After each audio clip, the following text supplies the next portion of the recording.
we've talked about earlier this year. So I want to review the transformation. So what we have here is its parent function of a logarithm.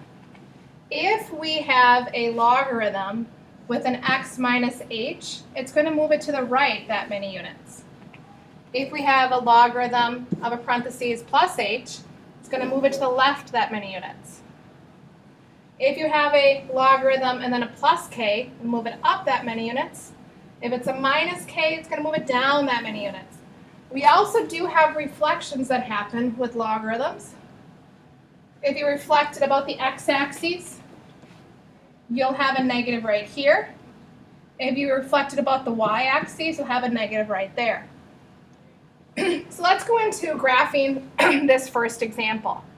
We want to graph a logarithm of base 4. And we're going to ignore this x minus 5 in the parentheses. So I'm going to first graph its inverse. So the inverse of a logarithm of base 4 is an exponential base 4. So I'm going to say parent function of a logarithm base 4 is an exponential base 4. So I want to find some ordered pairs. So I'm going to just go -1, 0, and 1.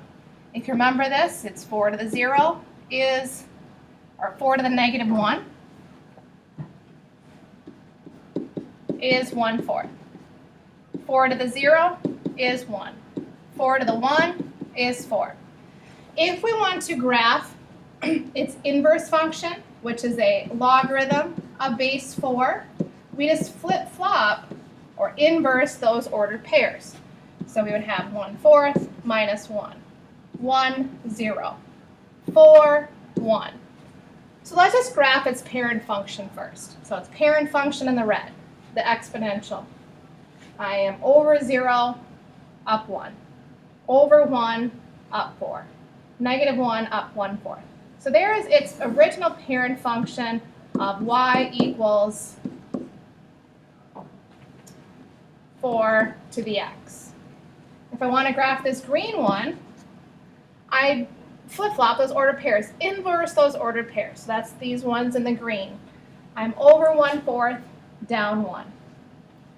Over 1, up 0. Over 4, up 1. And that would be the inverse function of a logarithm of base 4. Now let's apply the transformation. With the transformation, notice there's a parentheses here, and it's a -5. So we're going to shift this green function to the right 5 units. So our traditional critical point for our logarithm is 1, 0. We're going to shift it to the right 5 units. So we'll count 1, 2, 3, 4, 5. Our new point, our critical point, is at 5, 0. We're just picking up that green function and moving it to the right 5 units. So our critical point is 5, 0. Create that graph. And now here's our logarithm of base 4 moving 5 units. This second example is a logarithm of base 3, and it has a negative x. So we're going to ignore that negative x for now. And let's graph its inverse function. This is a base 3 logarithm. So its inverse is y equals 3 to the x. So we substitute -1 in, 0, and 1. So 3 to the -1 power is 1/3. 3 to the 0 power is 1. 3 to the 1 power is 3. So let's graph that. So we're going to go over 0, up 1, over 1, up 3, -1, up 1/3. And we'll graph that inverse function. Now we have y equals 3 to the x. Now let's flip-flop those ordered pairs. We'll inverse those ordered pairs. Y equals a logarithm base 3 of x. So we're interchanging these ordered pairs. So we have 1/3, -1, 1, 0, and 3, 1. So let's graph that function.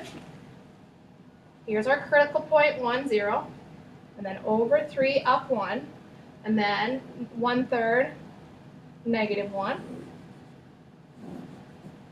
Now, let's talk about this negative.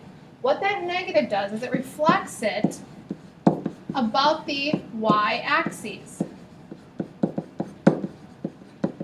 So if we look at our y-axis right here, and we drop a vertical line and we reflect it about that red line, our purple function would be -1, -3, it'll look like that.